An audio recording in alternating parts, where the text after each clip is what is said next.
There, good isn't good enough anymore. You ever notice how everyone wants to be good? A good employee, a good parent, a good friend, a good person. But good has become the most comfortable excuse for average. Good is the reason most people stop climbing the mountain halfway up. They say, well, at least I made it this far. But here's the truth. Good is the enemy of great, and great is the stepping stone to something better, better than good. Choose a positive perspective, even when it's hard. Let's face it, staying positive when life is easy isn't really an accomplishment. Anyone can smile when the sun is shining, when the bills are paid, and when the plans are working perfectly.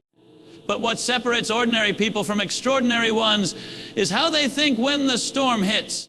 A better than good life starts with one simple but powerful decision. No matter what happens, there I will choose my perspective. I will not let the situation choose it for me. Perspective is a choice. They're not a circumstance. Most people live like victims of circumstance. They say things like, I'd be happy if my boss wasn't so tough. I'd be positive if I had more money. I'd feel better if people treated me better. But the truth is, happiness and positivity don't come after life gets better. They come before. The attitude you bring to each moment determines the quality of that moment out there. It's not what happens to you that defines your life. It's how you respond that defines your character. You can't control the weather, the economy, or other people's opinions. But you can control your outlook, and that's where your power lies. The story of two salesmen. There's a famous story about two shoe salesmen who were sent to a remote island to see if there was a market for shoes. The first salesman sent a message back, no one here wears shoes. There's no opportunity. Send me home. The second salesman sent a different message, no one here wears shoes. Amazing opportunity. Send me all the inventory you've got. Now, same situation, completely different perspectives. One saw hopelessness, the other saw possibility. That's the difference between good and better than good. The power of reframing. A better than good thinker learns how to reframe challenges. Reframing means taking a difficult situation and asking, what can this teach me? Instead of, why me? When you reframe, you don't deny the pain. You just refuse to let it define you. You turn setbacks into stepping stones. Example, let's say you didn't get the promotion you wanted. Instead of saying, I'm not good enough, you might say, this is feedback. Maybe I need to sharpen my skills, build stronger connections, or work smarter. That small shift changes frustration into fuel.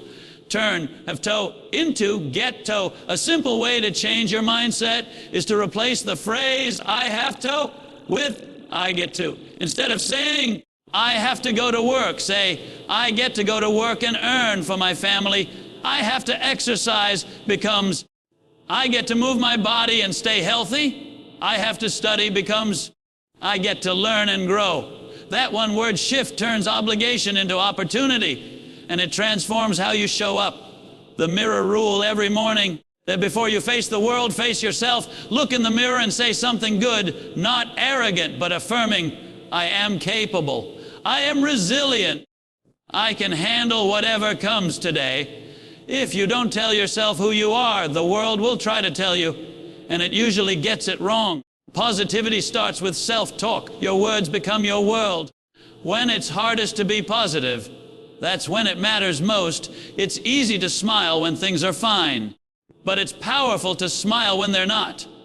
When you choose positivity during difficulty, you build emotional muscle, and that muscle makes you unstoppable. Think of positivity as a flashlight. The darker it gets, the more valuable your light becomes. And the truth is, someone around you needs your light. When you stay strong out there, you inspire others who've lost hope. Live by faith, not by fear. If there's one thing that quietly destroys more dreams than failure ever could, it's fear. Fear doesn't show up wearing a scary mask. It disguises itself as logic, as caution, as being realistic. It whispers, what if you're not good enough? It convinces you to stay comfortable instead of courageous. But here's the truth. Their faith and fear are both beliefs in something that hasn't happened yet. Fear believes in disaster. Faith believes in destiny. And whichever one you feed will run your life. The tug of war inside you. Every person has two voices inside them. One says, you can't. The other says, you can. The battle between faith and fear isn't fought outside. It's fought in the mind. The voice you listen to most becomes the one that leads. Now, faith doesn't mean you'll never feel afraid. Faith means you take a step even when you are afraid, because you trust that something greater is guiding you. When you live by faith, you stop waiting for certainty before taking action. You stop saying, when everything is perfect, I'll start, and instead say, even though everything isn't perfect, I'm moving forward. The bridge story, let me paint a picture. Out there, imagine you're standing at the edge of a canyon and there's a bridge stretching across to the other side, but it's covered in fog. You can't see what's ahead, and fear tells you, don't step on that bridge. What if it collapses? Faith, on the other hand, whispers, step forward. The bridge was built for you. And when you take that step, the fog starts to lift. Each step forward reveals the next one. That's how faith works. You don't get to see the whole path before you start walking it. You trust that the next step will appear when it's time. Fear keeps you safe, but also small. Now, let's be honest. Fear isn't always the villain. It has a purpose. It keeps us alive. It makes us look both ways before crossing the street. But when fear becomes your decision maker, it builds invisible walls around your potential. It makes you trade possibility for predictability. Fear says, stay where it's safe. Faith says, go where you're called. Every great achievement in history was born from faith, someone believing in what didn't yet exist. The airplane, the light bulb, the internet, even social movements, all began because someone dared to believe beyond fear. The farmer's lesson. There was once a farmer whose land went through years of drought. Every season, his neighbors gave up, saying, there's no rain coming. Why bother planting? But this farmer kept tilling his soil, kept planting seeds and kept showing up even when the sky was empty. When people asked him why, he said, because I'd rather be found planting when the rain comes than doing nothing when it does. That's faith. That faith doesn't ignore reality. It prepares for what it believes is possible. And when the rain finally came, his fields were the only ones ready for the harvest. The science of belief. Here's what's amazing. Modern neuroscience actually backs this up. When you act in faith, that is, when you believe in positive outcomes, your brain releases chemicals that improve motivation and creativity. Fear shuts down your brain's problem-solving center. Faith opens it up. Fear triggers survival mode. Faith triggers solution mode. That's why people who believe they can succeed often do. Not because life is easier for them, but because their mindset keeps them looking for ways forward when others stop searching. When fear knocks out there, answer with action. Faith isn't passive. It's not sitting back and saying, I hope things work out. Faith is movement. It's saying, I don't know how this will unfold, but I'm going to take the next right step. Fear says, what if you fail? Faith replies, what if I fly? You see, fear loves to exaggerate. It builds giant monsters in your mind, but the moment you take action, you realize those monsters were just shadows. Every time you face what you fear, the fear shrinks. Every time you avoid it, it grows stronger. So the next time fear comes knocking, don't hide. Take one step, any step forward. That's how you tell fear, you don't own me. Stories of faith in motion. Think about the stories that inspire us most. A student from a poor background who dreams of becoming a doctor. A single parent who starts a business from their kitchen table.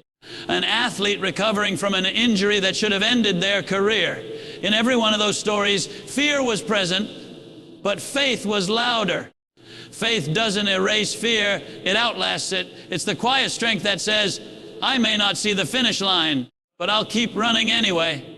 Replace worry with work. Worry is fear's favorite disguise. It keeps you busy thinking about problems instead of creating solutions. But faith doesn't waste time worrying. It works while waiting. When you live by faith, you say, I can't control everything, but I can control my effort, my attitude, and my trust. And often, When you stay faithful to the process, the results take care of themselves. As the saying goes, pray like it depends on heaven, and work like it depends on you. Out there, courage isn't the absence of fear. It's the mastery of it. People think brave individuals are fearless. They're not.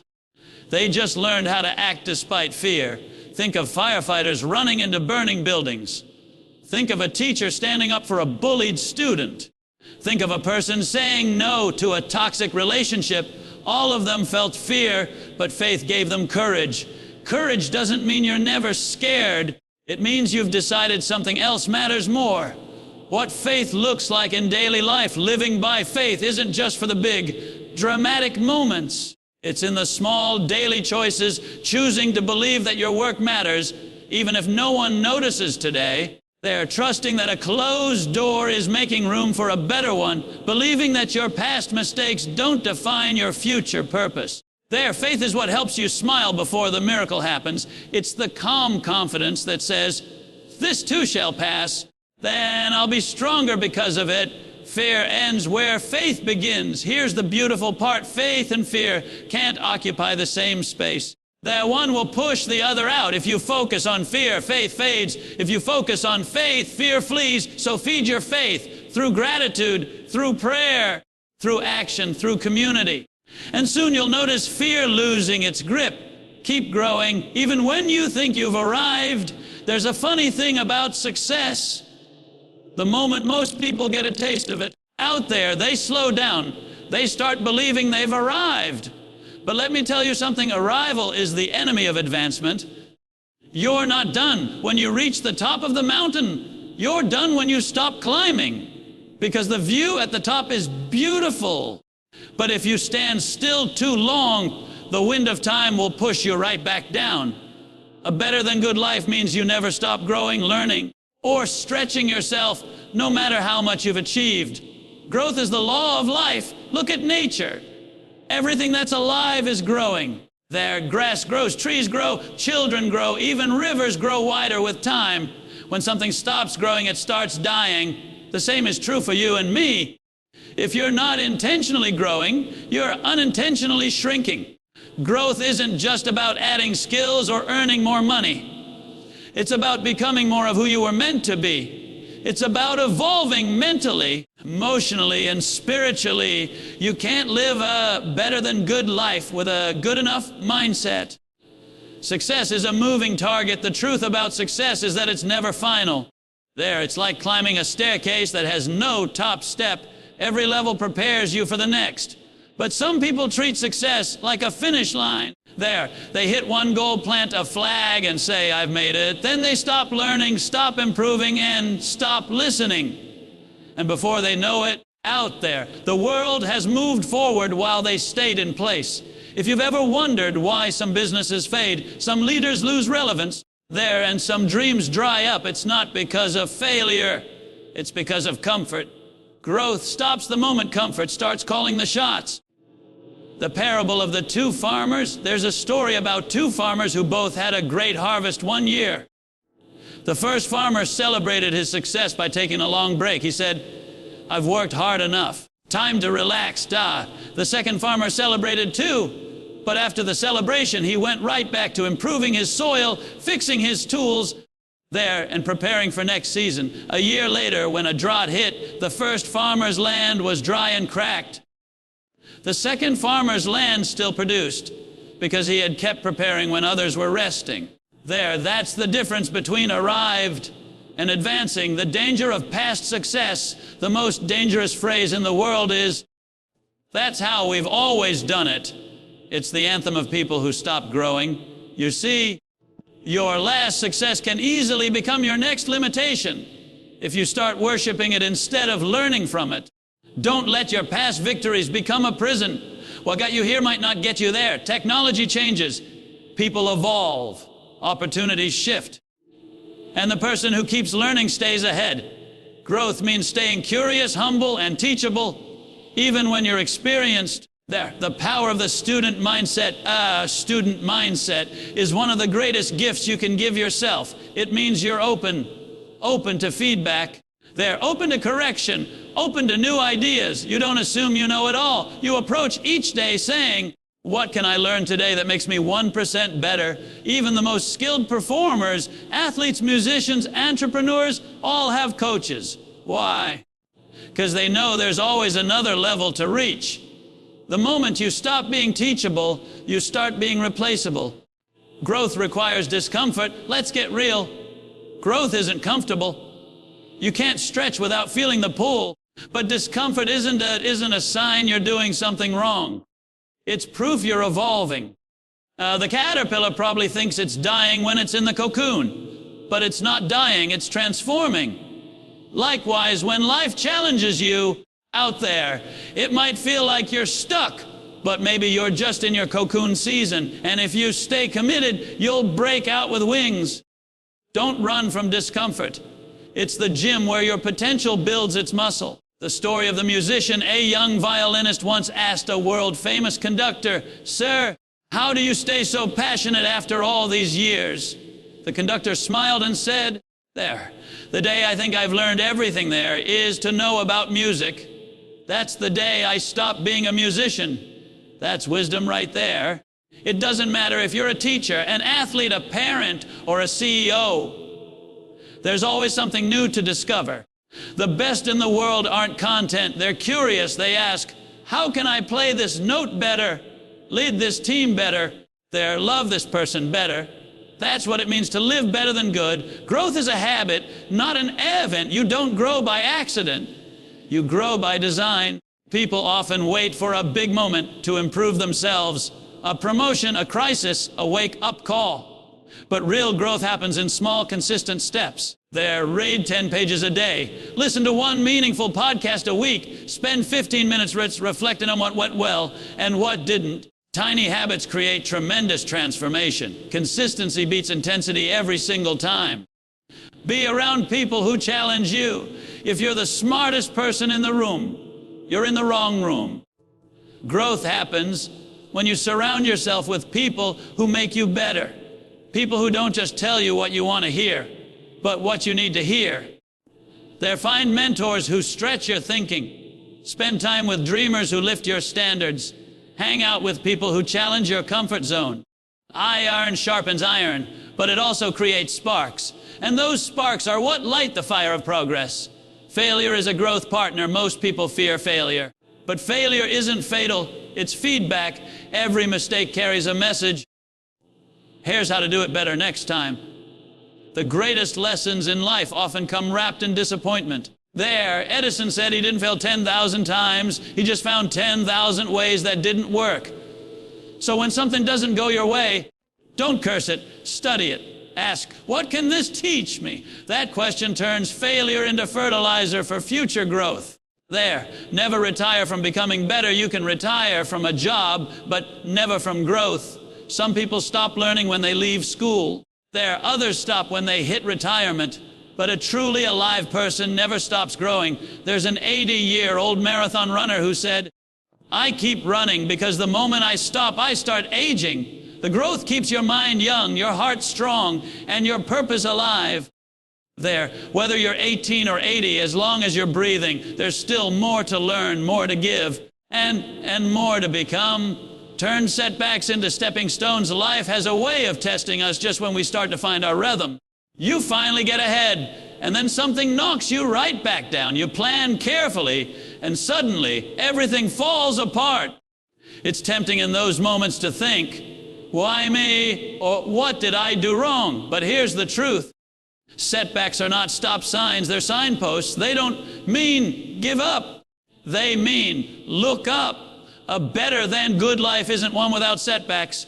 It's one where you turn them into stepping stones out there. Life's greatest lessons come wrapped in pain. It's easy to believe in your purpose when things are smooth. But your true character is revealed when the plan falls apart. Failure isn't the opposite of success. It's the process of success. Every person who ever achieved something worthwhile had a chapter filled with rejection, delay, or disappointment. Walt Disney was fired from his first job for lacking imagination. Oprah Winfrey was told she was unfit for television. Thomas Edison's teacher said he was too stupid to learn. But guess what? Out there, they didn't quit. They converted rejection into redirection. They took the stones life threw at them and built something out of it. Out there, that's the spirit of someone who's better than good. The construction site of success. Think of setbacks as the bricks life gives you, sometimes rough, uneven, and heavy. You can either trip over them or use them to build your next level. Every failure can either make you bitter or better. You choose. When something breaks your plan, don't waste time mourning what went wrong. Ask, what is this teaching me? How can this make me stronger? What new opportunity could this be opening?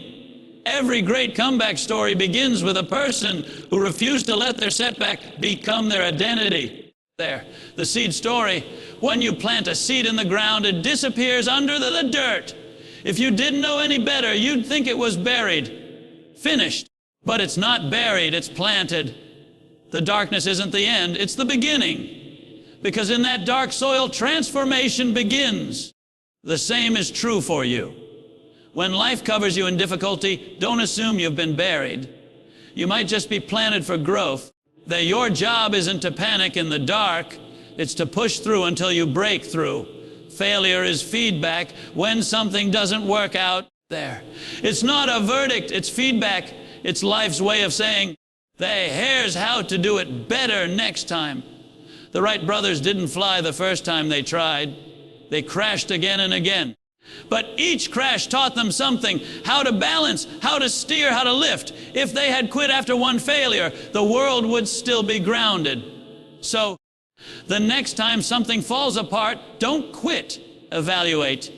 Every mistake is a message if you're humble enough to listen. Out there, the story of the salesman. I once heard about a young salesman who lost the biggest deal of his career. He was devastated. He thought about quitting. His manager called him in and said, son, that was a $10,000 mistake. The young man hung his head and said, I guess you'll be firing me then. The manager smiled and said, fire you. I just invested $10 in your education. That's what wise people do. They see failure as tuition, not tragedy. There, the only wasted experience is the one you refuse to learn from. Setbacks reveal what you're made of. Pressure doesn't build character. It reveals it. Out there, when life gets tough, you discover your real strength. It's easy to say you're committed when things are convenient, but real growth happens when you keep going even when it's uncomfortable.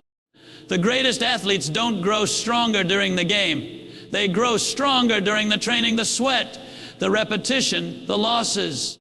There, and the same goes for you. Every setback is training your endurance, sharpening your focus, and preparing you for a level you couldn't handle before.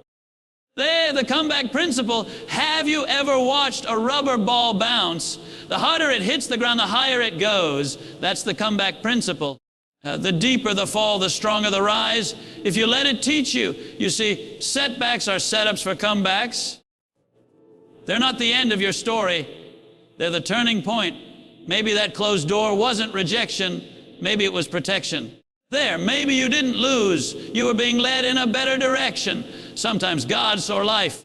There, if you preferred says no, not because you're not ready for the opportunity, but because the opportunity isn't ready for you. There, the marathon mindset. When marathon runners hit mile 20, they face something called the wall. It's the moment their body screams, stop, when pain, fatigue, and doubt collide. But the ones who keep going, who push past that wall, discover a second wind. There, they find strength they didn't know they had. Life is the same way. Your wall moment, that setback, that loss, there, that failure isn't the end of your race. It's the test that determines how badly you want to reach the finish line. And when you push through it, you don't just reach the goal. You become the kind of person who can handle it. The power of perspective, a better than good thinker doesn't ask, why did this happen to me? They ask, what is this trying to teach me? They don't look for excuses. They look for lessons. They don't drown in pity. They swim in purpose. You can't always control what happens, but you can always control how you interpret it. And the meaning you attach to your pain determines whether it imprisons you or empowers you. There, if you choose to see your setbacks as setups, you'll start seeing every challenge as a hidden opportunity in disguise. There, use the stones. Think of every difficulty as a stone in your hand. You can carry it as a weight or use it as a step. Maybe your failure taught you patience. There. Maybe your heartbreak taught you empathy. Maybe your mistake taught you humility. Each stone has value if you place it in the right spot, step by step. There, stone by stone, your pain can become the path to your purpose. Build relationships that lift you higher. They say if you want to go fast, go alone. But if you want to go far, go together. Success isn't a solo sport, it's a team effort. Every great achievement, every major breakthrough, every meaningful victory in life happens not just because of one person's talent, but because of the people standing beside them. You can't live a better than good life surrounded by negative, toxic, or small-minded people. You become what you hang around. So if you want to rise higher, start building relationships that lift you higher. You are the average of your circle. There's a famous principle out there. You are the average of the 5 people you spend the most time with. Think about that. If you surround yourself with complainers, soon you'll find yourself complaining. If you spend time with dreamers and doers, soon you'll start dreaming and doing too. Our environment silently shapes our beliefs, attitudes, and actions. You can't expect to stay positive while living in a pool of negativity. If you keep a small vision company, don't be surprised if your dreams start shrinking to fit their comfort zone. You've got to make sure your circle matches your destination. The elevator effect. Relationships are like elevators. They either take you up or bring you down. Some people lift your energy, your focus, your faith. Out there, others drain it. Have you ever spent time with someone and walked away feeling lighter, more hopeful, more inspired? That's an elevator person. Now, have you ever been around someone who complains, criticizes, and constantly points out what's wrong? And afterward you feel exhausted or discouraged? That's a basement person. If you want to live better than good, you need to fill your elevator with people who lift you higher, not drag you down. The power of encouragement, one encouraging word, can change someone's entire day, even their entire life.